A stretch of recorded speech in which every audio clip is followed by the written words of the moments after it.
All right, good afternoon, everybody. Thanks for your patience and thanks for coming by. Just wanted to talk a little bit about the arrest or the pending case that was just indictment is handed down on Mr. Michael Bennett, NFL player Michael Bennett.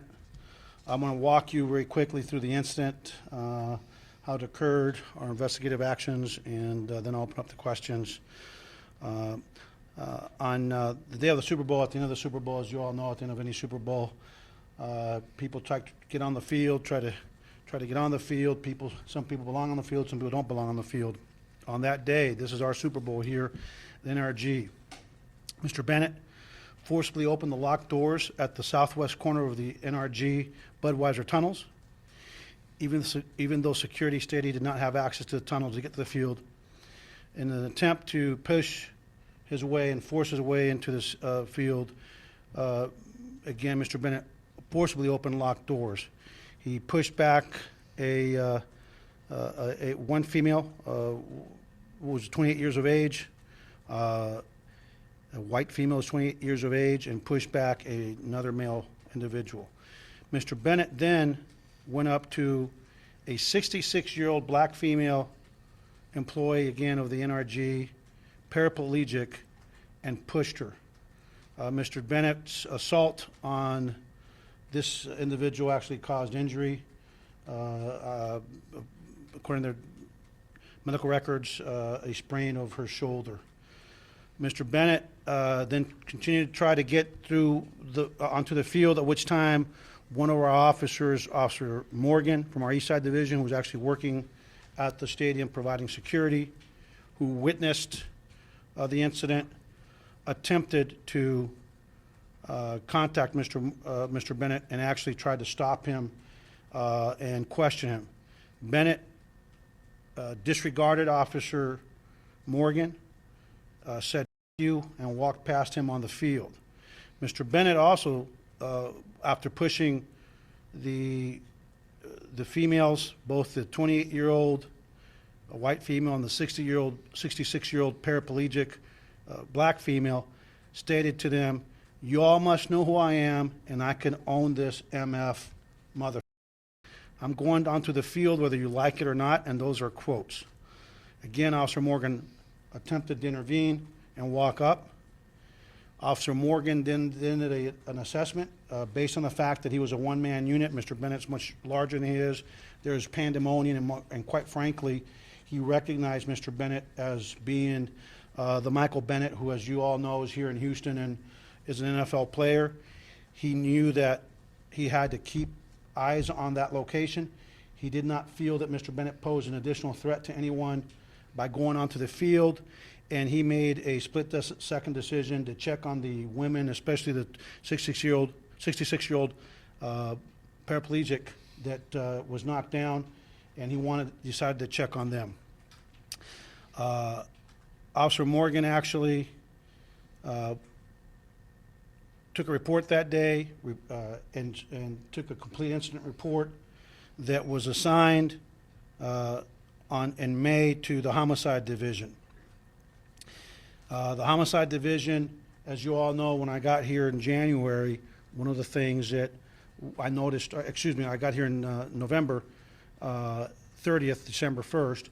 In January or February, when this had gone on, one of the first things I told this community is that we didn't have enough resources dedicated to investigate aggravated assaults. If you all remember, I talked about the fact that the way you prevent murders is to investigate aggravated assaults. At that time, our homicide unit was a primary unit. Since that time, we added 20 more detectives to the homicide unit, and have created a major assaults unit that handle these kind of incidents.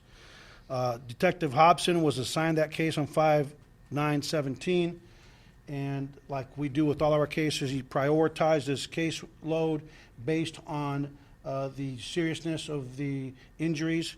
Obviously, he has homicides, he's got attempted murders, aggravated assaults, stabbings, shootings, all these other cases took precedence. In September, we started actively working the case.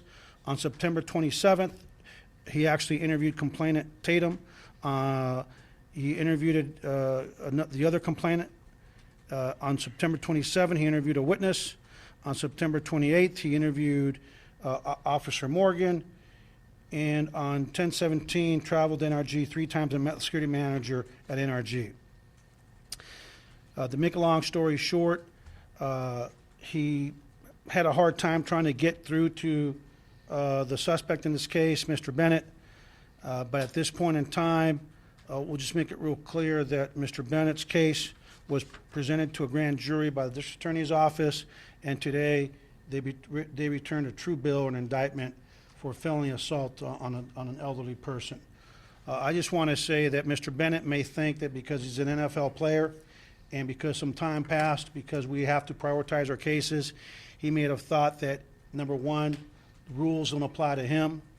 Number two, he doesn't have to respect the dignity of a paraplegic woman who's trying to earn a living, and another woman, a 66-year-old paraplegic woman, and another woman. He may believe that he doesn't have to answer the police officer that tries to very professionally detain him and tells him, fuck you, and just marches on. But I'm here to say that I'm very proud of the fact that our department took this case seriously like it should have, investigated it in due time based on prioritization of our cases, and most importantly, I'm grateful to the district attorney's office and the grand jury that agreed with the police department that the treatment of Mr. Bennett of these women, especially that 66-year-old paraplegic, is not consistent with the rules of law in our city and cannot be tolerated. The warrant will be entered in the system today. Again, it's a felony warrant, and we would ask Mr. Bennett to turn himself in as soon as possible. And quite frankly, if one of us contacted one of our officers, I can assure you that they'll be focused solely on him and bringing him into custody. So what I would recommend to him to get to a police station as soon as he can. We are in communication with his lawyer, and we're hopeful that he'll turn himself in very quickly. So with that, I'm going to open it up to questions, but I just want to say that I know how busy you all are. I know how much we've put on you, and as a result of the leadership of this department, where we've actually added 20 more detectives since this happened, we're actually seeing what we promised and what Mayor Turner asked this very under-resourced department to do, was to save lives. Again, in a world of conspiracies, I'm just going to say right now, in a world of, we got to find something to complain about. This case took some time, but it took some time because we assessed the threat to the community, and quite frankly, we put cases that involve stabbings, shootings, and other serious crimes. Not that this is not a serious crime, but we knew exactly where to find this man, and we knew that as soon as we got to work on it, we'd be able to make that case. We did make that case, and now I look forward to the criminal justice system working and moving forward on this. So with that, I'll open up to any questions. I think a couple questions. Is there video of the incident? Have you seen it, and can you describe it for us? There is no video at that location. No video captured that incident, but we had a police officer, Officer Morgan, who witnessed it, and again, that was complete and total disregard for the authority of that officer, complete and total disregard for the authority of the security personnel, and complete and total disregard, disrespect, and criminal assault on several people.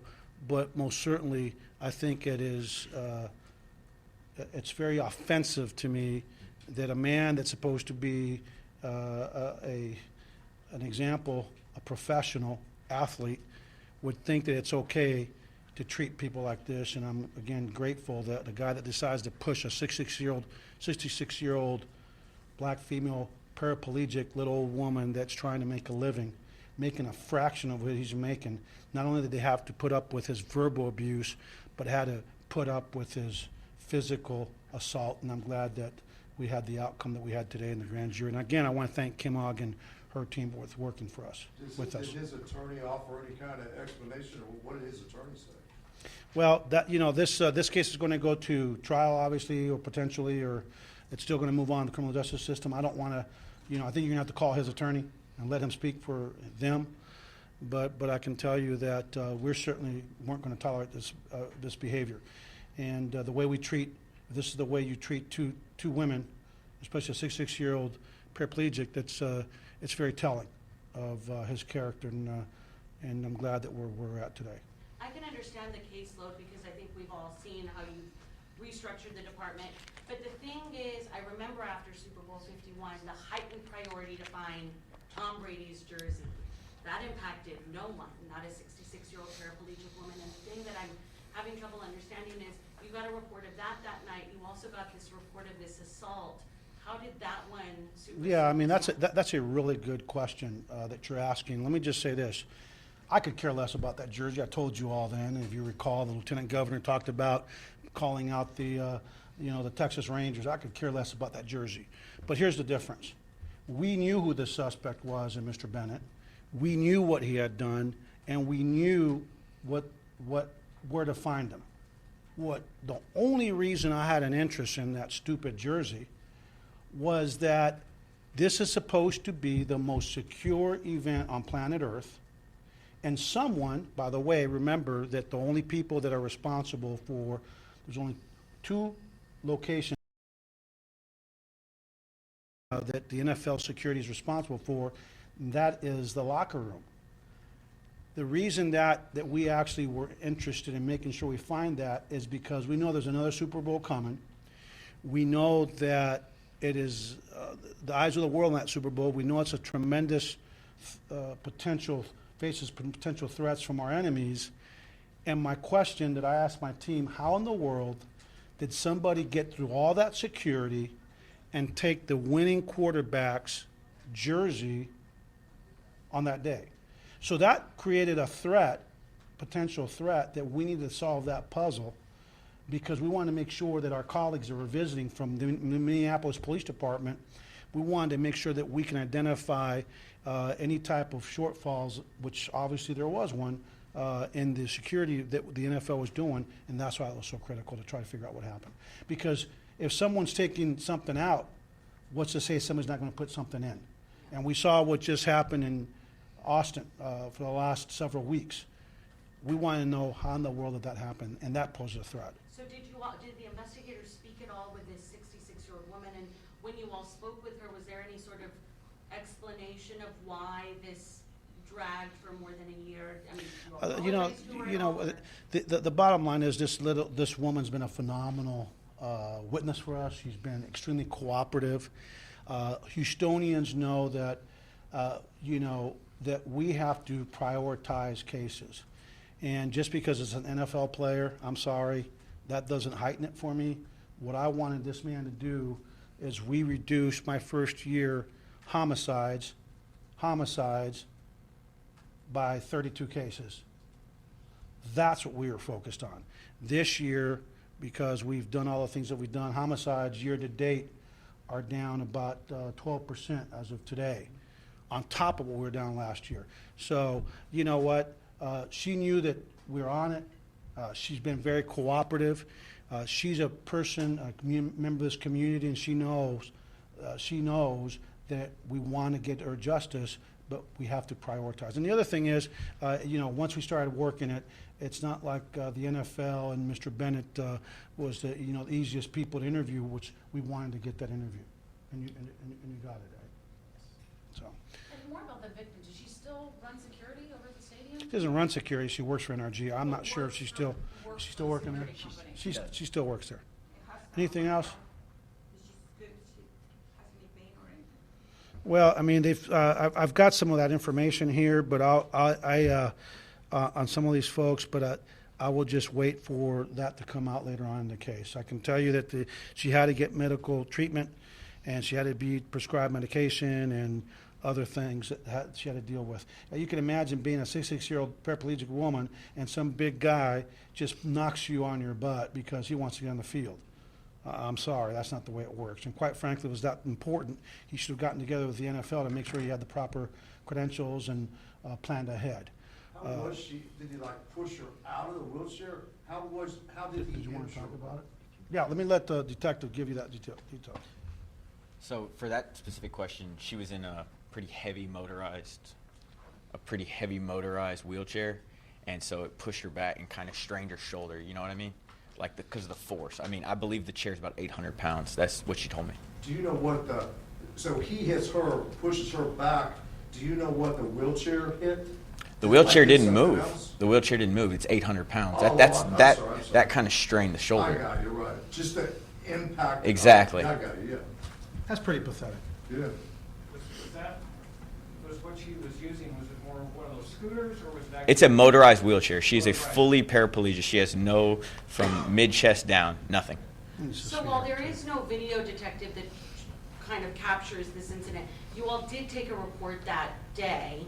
Did that include photos or any other, things captured by the officer that is gonna help in this case, or is it literally like he said, she said? I took pictures when I began my investigation. There were no pictures at the scene. She elected to seek medical attention, and that was our chief priority. Got it. What is her does she like take tickets, or what is her specific? There's no tickets there. Do you know? Yeah, it's just wherever they're assigned, just general. Yeah. You got to have certain credentials at any NFL game, any sporting event. You can't just walk anywhere you are.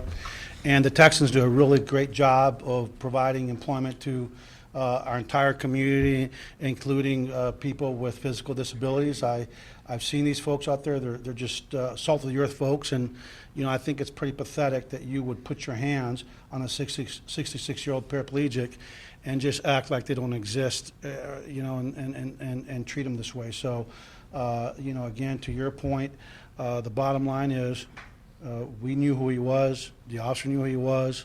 It would have been very easy for this officer to lose perspective of what he was supposed to be doing, which is making sure in the pandemonium of at the end of the game to make sure that a true threat didn't get through there, especially in the world that we have today with active shooters and bombers and all these other things that are going on. That young man made a split-second decision. I think it was a very good decision. Could he have chased him down? The truth of the matter is, the second he passed by him, told him to pound sand, he wanted to check on this person, turns around, he's gone, and he lost sight of them anywhere. I was on that field after that game, and it was, if you guys remember, it was pretty crazy. So his priorities were set straight. It shows you that cops get paid to think and make split-seconds decisions. He recognized who it was. He immediately generated the report he was supposed to generate. He provided enough initial detail in his report that gave us the opportunity to assign it. A few months later, when it got out of the queue to homicide, and as soon as it got to the top of our detective in homicide and major assaults unit, the case was worked and he's been indicted. And that's the way it's supposed to work. Again, would we like it to be quicker? Well, yeah. But anybody in this city knows that this police department, as Mayor Turner has said time and again, as reports and studies have shown time and again, is short hundreds of officers of where it should be, short of the funding where it needs to be. We had a Harvey in between this. I mean, a lot has gone on in the city. And I'm proud of the fact that it didn't fall through the cracks. And that what was supposed to happen happened.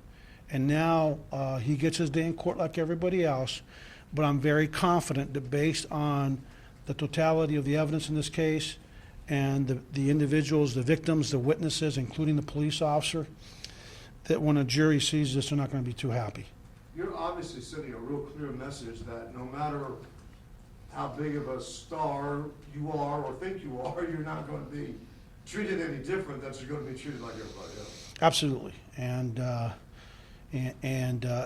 this sends a really strong message. We need to have respect, and quite frankly, when you are at that level in society where you're probably a multimillionaire, how about treating people with dignity, but most importantly, how about not putting your hands on a 66-year-old paraplegic? I don't know about you, but it kind of angers me a little bit. And, I'm kind of glad they didn't tell me, because I probably would have been so angry that I would have let the emotion get the best of me instead of doing what he really should be doing, which is prioritizing his cases based on the threat to the public. And he's been focusing on the stabbings and the shootings, right, which is where it should be. But he never lost sight of the case, which I think is really important. I just have one more quick question for the detective. What's your name again? Melissa. Okay, that's my daughter's name. His daughter's. DA detective said that not only did Michael Bennett, you know, shove through this 66-year-old paraplegic woman, he essentially did it to everybody who was kind of on the ramp doing crowd control. So my question is, why not more charges for a sort of assault or anything like that? Why only this one? Well, that's something you're going to have to talk to the district attorney's office about. I mean, that's their decision. Can you tell me in the that- investigation of it how many other people were involved? I can Like tell. on the field? I can tell you the ones that we have in this report are 2 females and a male, a 28-year-old white female, the 66-year-old black female, and there was another male member of the security team. But the felony charge is truly the aggravated assault and injury to the 66-year-old paraplegic. I don't know about you, but you're morally corrupt when you put your hands on a little old lady in a little wheelchair. That is morally corrupt. I mean, morally bankrupt. Excuse me. He's morally bankrupt. There's no excuse for that. None. Zero. Has the NFL or the Eagles reached out to y'all at all? We have been in communication with the NFL over this case, but we're not going to talk about those conversations. A lot of times alcohol does play a role in stuff like this. Has there been any kind of attempt to kind of trace back his steps and just kind of see what his day was like? We believe that he might have been drinking that day, based on the observations of the officer that witnessed this assault and attempted to talk to Mr. Bennett. But that really doesn't matter, does it? Oh, no. No. That has nothing to do with it. Intoxication is not a defense.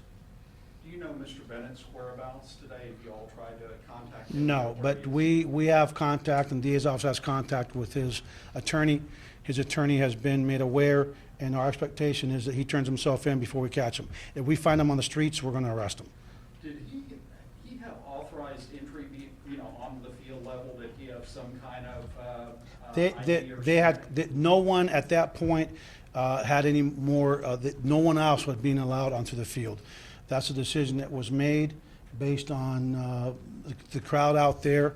He was told he can't go on the field, and I don't recall him having the. Did he have the credentials to get on the field? I've heard both ways that he did or he didn't, but when I tried to reach out to his representative to ask the question, they didn't want to speak with us, so I didn't get that. The bottom line is it doesn't matter what your credentials are.